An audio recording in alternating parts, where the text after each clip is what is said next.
Yo, what's up? This is Toru, and in a way, so are you. For those of you who don't know me, I'm a music producer, artist, and entrepreneur. I make music for that space between the dance floor and the bedroom, which has been streamed millions of times and been licensed by brands big and small, including companies like Apple. I believe that regardless of what you produce, whether it be music, art, physical goods, or even spreadsheets, you have a process, whether you know it or not. To explore this further, I created the Producerhead podcast. Producerhead is a place to have conversations with other producers about their experience and process to share what works and what doesn't, to help each of us learn and improve our own processes along the way. Today's guest is Metic, a producer who fuses soulful guitar grooves with laid-back hip-hop beats. His playing is rooted in blues and fingerstyle guitar, and his productions are informed by 90s boombap, G-funk, and trip-hop. A frequent collaborator, the Brooklyn-based Hong Kong native continues to draw inspiration from both cities.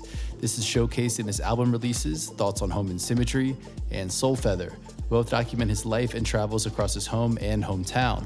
Whereas A Fleeting Dream and Waking Life is a collaborative album with Hong Kong ambient producer Norvik that explores the borders of ambient music and beatmaking. In the first part of this two-part episode, we talk about quality versus quantity as it pertains to music, finishing existing projects versus starting new ones, navigating creative blocks, thoughts on releasing music independently as well as with labels, negotiation and being okay with walking away from a deal that doesn't feel right, and we listen to a range of tunes brought in by Metic himself. This conversation was a lot of fun. I'm excited to share it with you. So without further ado, let's drop into part one of this two-part episode with Metic. Yo, what's up, everybody? This is Toru, and in a way, so are you. Welcome back to another episode of Producerhead. Today we have Metic from Brooklyn, New York on the show. Welcome, man. Hey, thanks for having me. No, man. It's great to be here. Happy to have you here, man. And let's just jump right into our listening tracks. Track number one, man. What do you have for us today? I have a track by Tommy Guerrero. It's called Terra Inferma. All right. So here's Tommy Guerrero in 3, 2, 1.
For those that don't know, Tommy Guerrero is kind of a skateboarding legend turned guitarist, instrumental guitarist, beat maker slash just I don't even know what genre he's in now, because like he kind of like moves around a little bit in terms of his sound. But this album was one of my is a very, very big inspiration for me in terms of doing what I do now, which is essentially guitar beats. Tell us about it, man.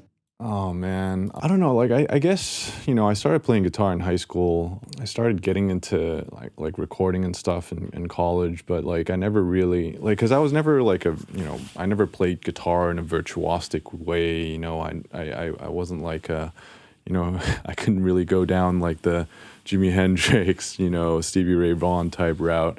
But, I had ideas, I got a loop pedal and I started figuring out, okay, if I stack these ideas together, there's something there. Besides your prototypical like producers, your Dillas, your Jobbies and all that stuff, like Tommy Guerrero was like the one that showed me that it was possible to go down that route, having your beats centered around your guitar. And you don't need to be playing something that's like really complicated. I think the main riff from that track was that one lead line that faded in and out. It's like a and it's so simple. It's so simple. And then I still remember when I first heard it, it just hit me, like locked me into a trance.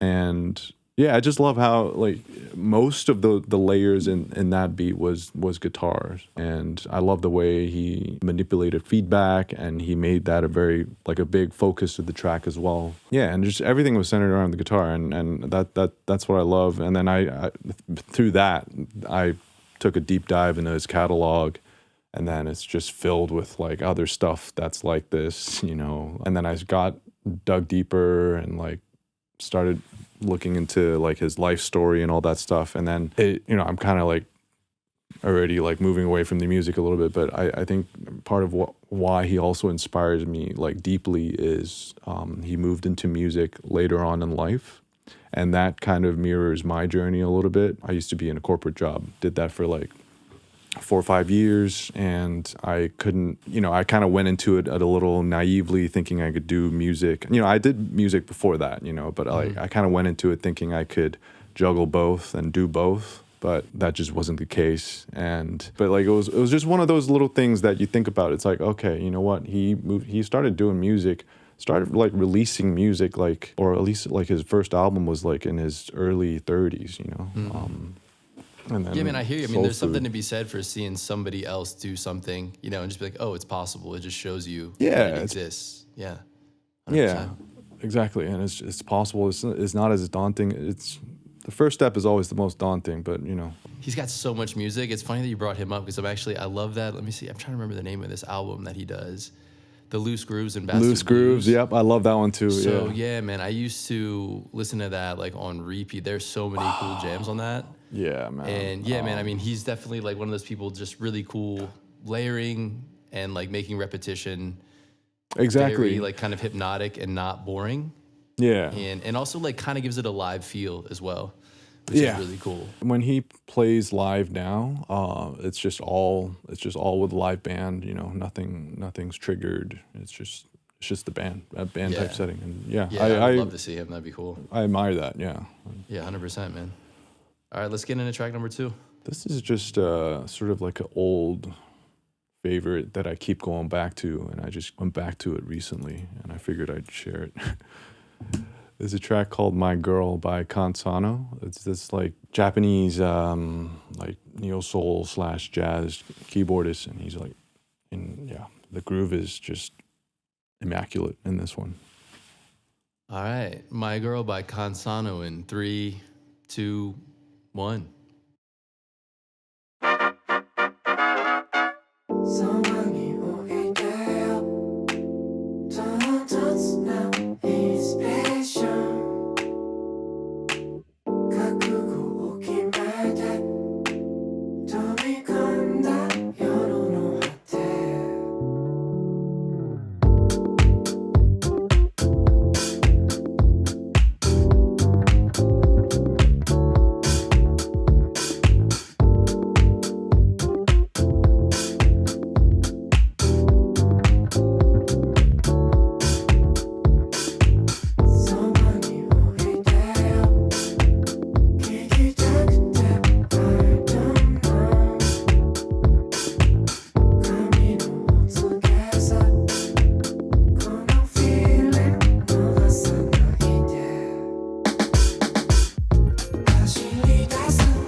insane.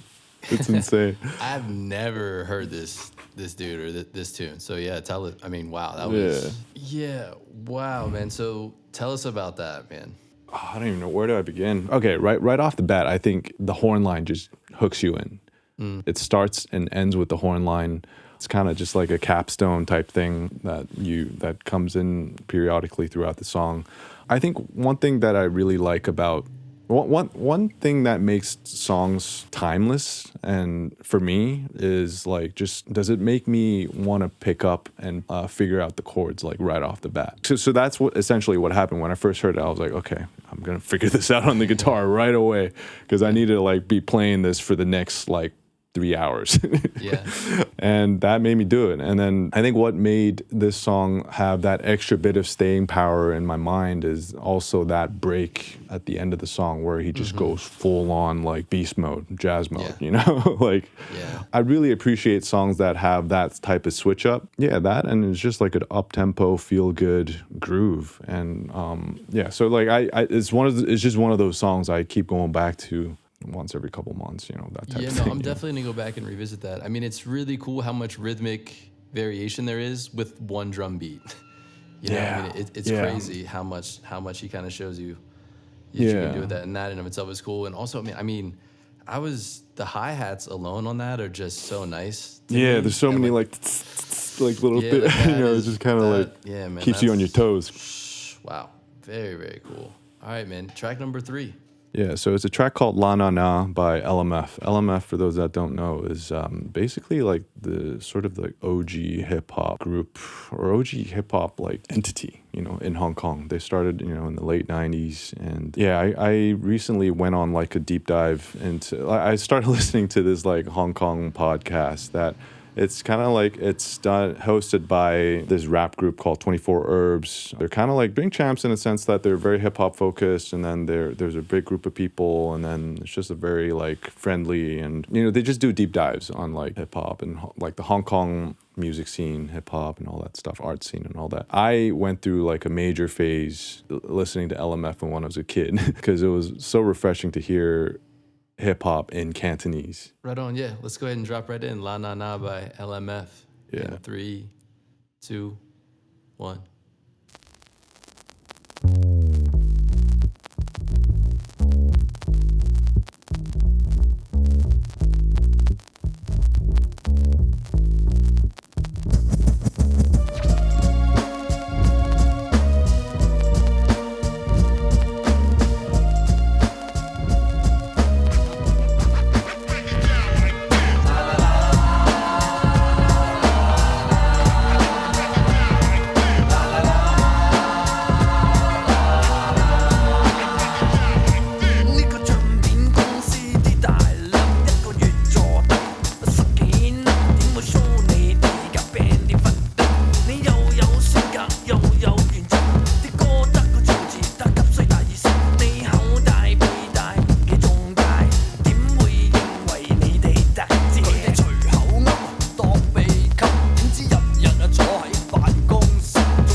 話潮流音樂都已經點撚樣多元化，你擘大雙眼睇下樂壇幾撚死啊！簽唱片公司要認真諗過先啦，總之一句講晒，我哋就唔肯改嘅，要我賴你係底歪，你冇撚嘢話，仲要俾你擺佈又黐又貴又霸又閪，我哋一句就擺埋去啦！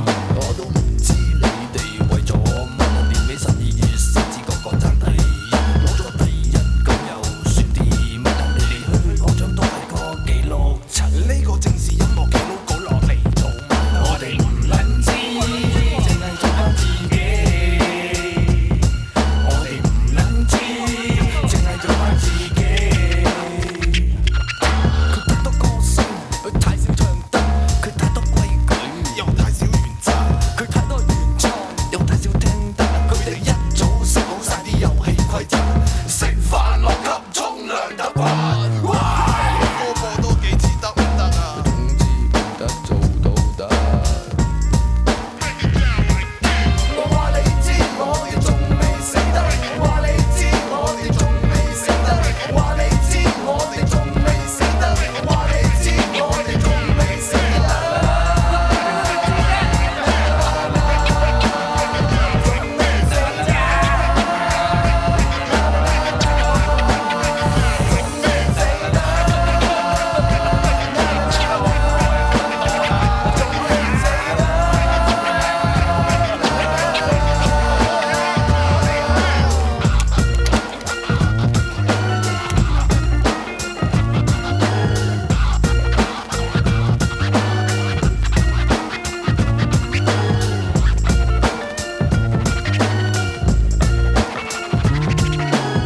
Totally mindful that you don't understand Cantonese. Give a little context to the song. So this was in their debut EP, I guess. Like it was only through watching the podcast where they interviewed one of the MCs, where I found out like this was their very first track they ever produced. They did it like back in like 96, 97. It was all done on like a Tascam 4-track or 8-track, and everything was super like DIY. And LMF, they're kind of like the symbol of like the underground movement, I suppose, like underground hip hop movement at the very least. And in the song, they basically talk about how record labels don't know what they're doing, because Hong Kong, for those that don't know, like it's still very much, especially in the 90s and 2000s, it's very, very heavily run by labels and like major labels, and it's basically just cantopop or nothing type of thing. It was very hard. There's not much of a scene back then. There's much more of a scene nowadays, but back at that time, it was very hard to do everything on your own and underground. And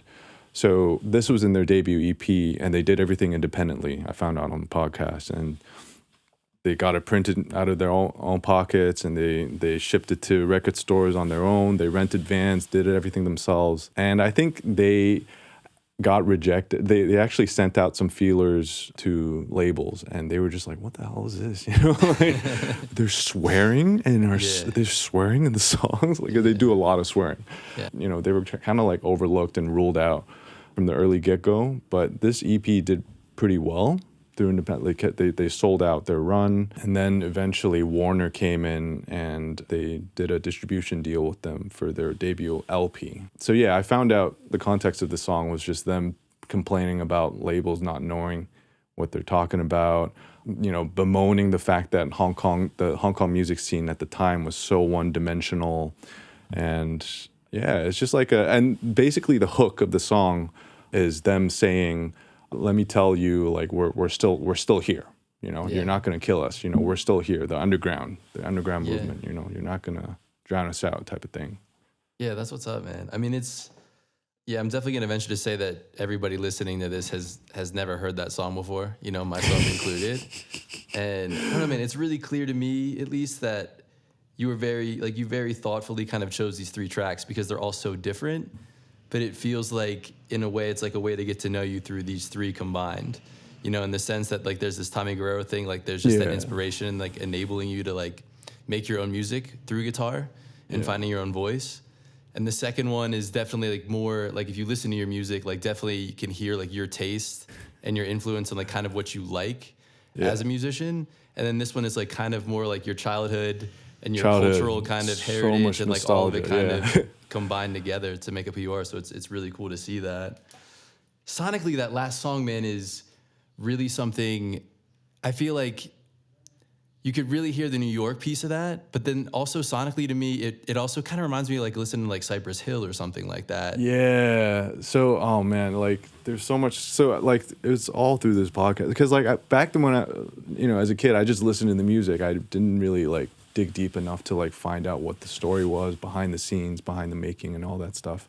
But all that kind of came to light when I started listening to this podcast, and then when LMF began sort of as an offshoot of this other band, quite a few of the members used to be in this metal band called Anodize, and the vocalist didn't want to continue the band anymore, and then they started getting together with this DJ called DJ Tommy, who is like another hip hop OG in Hong Kong. He used to do like compete in DMCs in the 90s, and he came second one time and like almost won. Anyway, but like he's like a hip hop OG back in like the world DMCs.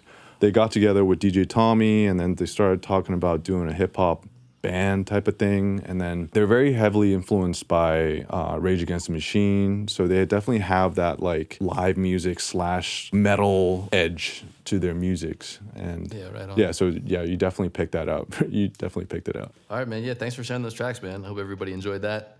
Let's jump into our first topic here. Quality versus quantity.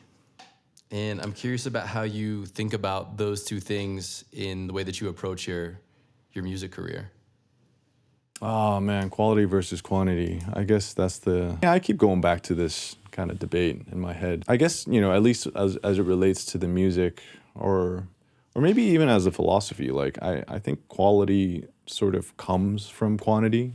I feel like with music, at the beginning, it's just play, you just keep making stuff, and you start making beats, or you just start doing, like, at least with me, like I started messing with GarageBand, doing like guitar ambient pieces. I was all over the map, right? Like, and I just like made.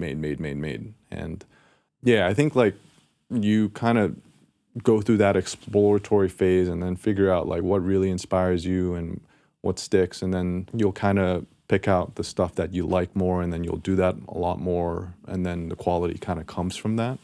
At least that's what I kind of subscribe to. So it sounds like you're saying kind of like it's important to just, in a way, like get reps and do things a lot in order to figure out what quality could even be for yourself, or where you're going to focus your efforts in the first place. Because when you start out, maybe you don't know where exactly to even put your energy necessarily. Right. Just make, and then figure out what sticks, Yeah, I interesting. guess. So as you're making, so let's say you're making a lot of music, how do you define or how do you recognize quality? A lot of it begins on the guitar, and then like just like piecing together chords that I like, and then developing it. And then how I decide a track is done is basically when I don't really have anything else to add to it or to change, or I don't really have like a clear line test. Do you release everything that you finish, or is there a line between even being like, okay, this is done and there's nothing I can add to it, and this is something that I'm going to release? I think this is where I kind of differ from a lot of my peers, where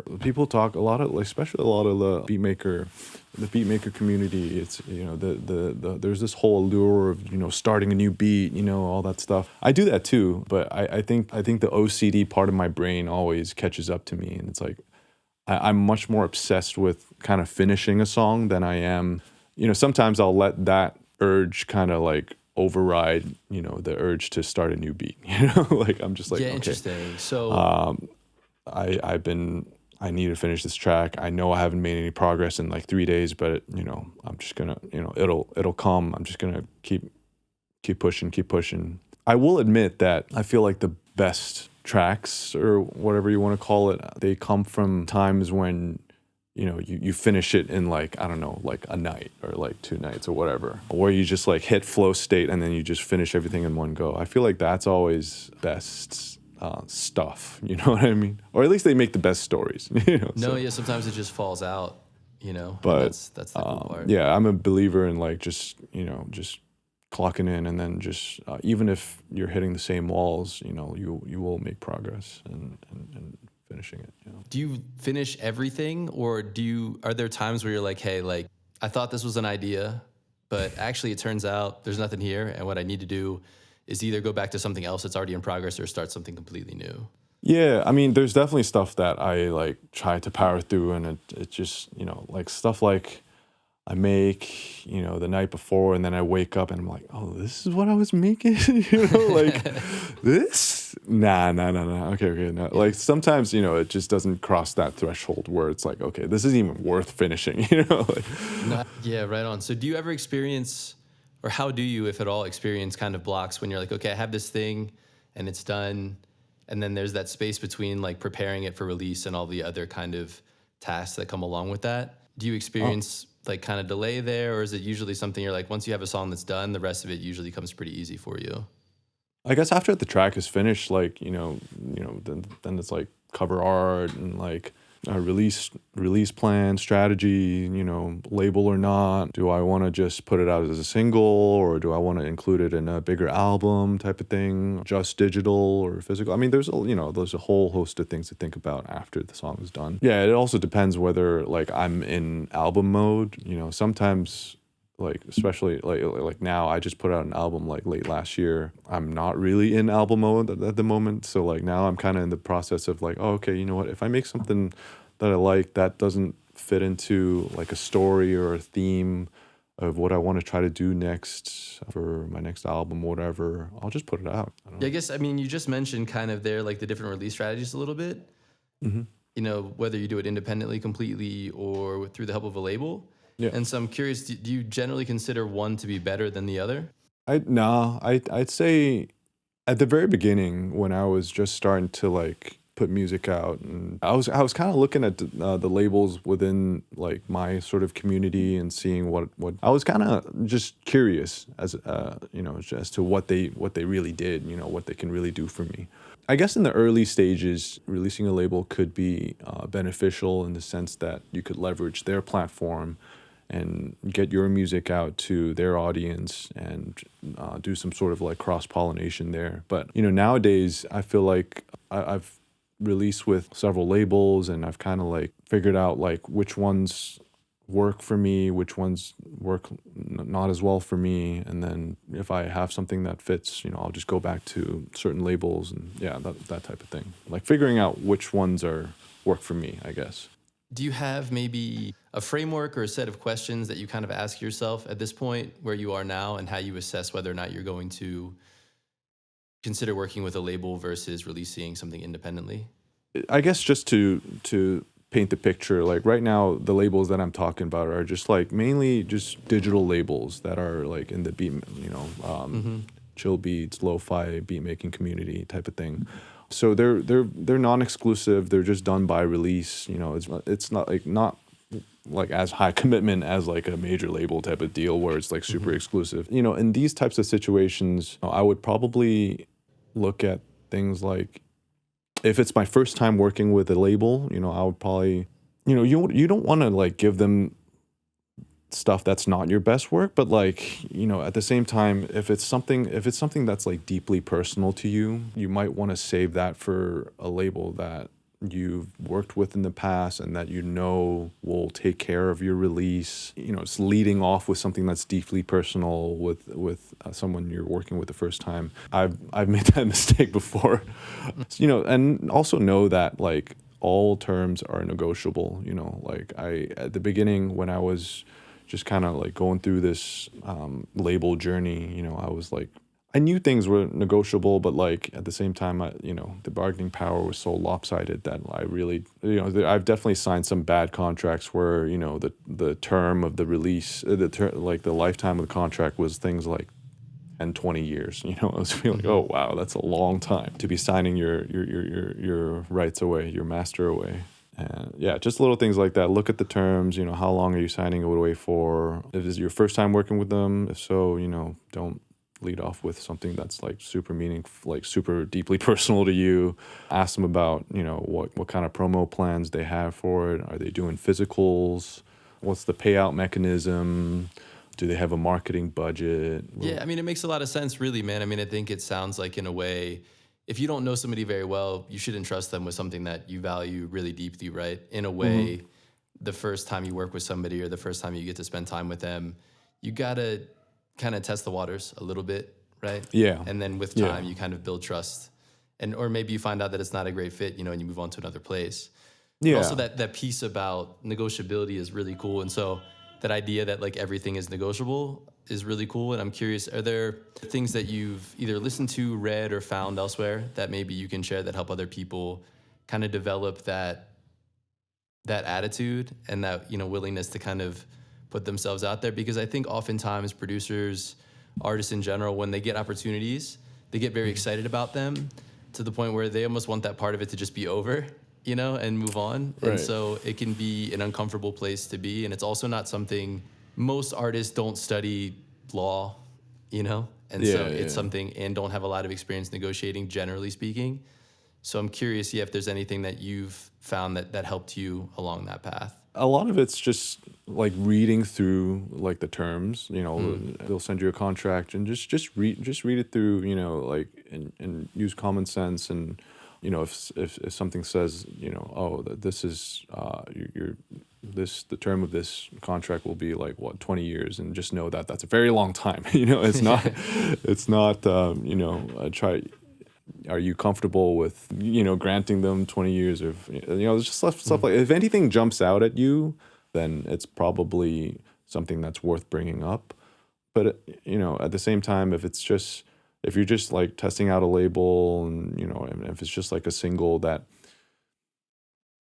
I guess that you like, but you don't, it's not like a deeply personal thing, at the same time, I guess you don't need to be too hung up on the terms if you don't want to. But also just know that walking away is fine. You don't have to build relationships with everybody, like just know that, or like even if you walk away, it doesn't mean you're burning a bridge, right? Like you're not, just know that walking away is also an option, and just say, you'll have something that's more fitting for them next time around. All right, that's it for part 1 of this 2-part episode with Metic. Make sure you are subscribed and following so that you don't miss part 2 with Metic, where we will discuss quality versus quantity as it pertains to relationships, Metic's experience releasing vinyl using crowdfunding through crates, as well as owning the process independently, the 3 major categories of work as an artist and how to approach allocating your energy across each one, managing expectations in a way that allows you to maintain forward motion, and a reminder that you don't have to be good at everything in order to succeed. Thank you so much for listening to this episode of Producerhead. If you enjoyed this episode, I invite you to drop a review and send this to a friend. It really helps Producerhead find its place and its people. Don't forget to head over to torubeat.substack.com and subscribe. This is where you'll be able to find an organized consolidation of each episode of Producerhead along with transcripts. You will also receive the bi-weekly Podium, a top 3 curation of my favorite things found on and offline over the past week. It's a 2-minute read that provides you with a personal soundtrack, ideas, and practical inspiration that you can use immediately. So tap in and receive the bi-weekly Podium, a top 3 personally curated by me for free. torubeat.substack.com and subscribe so that you don't miss any updates from me and or Producerhead. That's it for this episode of Producerhead. I appreciate you coming through and being a part of it. My hope is that it helps you unlock a bit more creativity and find progress in a way that matters to you. The theme music is one of my own songs. It is called Room to Breathe and available now on all streaming platforms. Again, for real, thank you so much for being here with me, and I look forward to catching you in the next episode of Producerhead. This has been Toru, and in a way, so are you. Peace.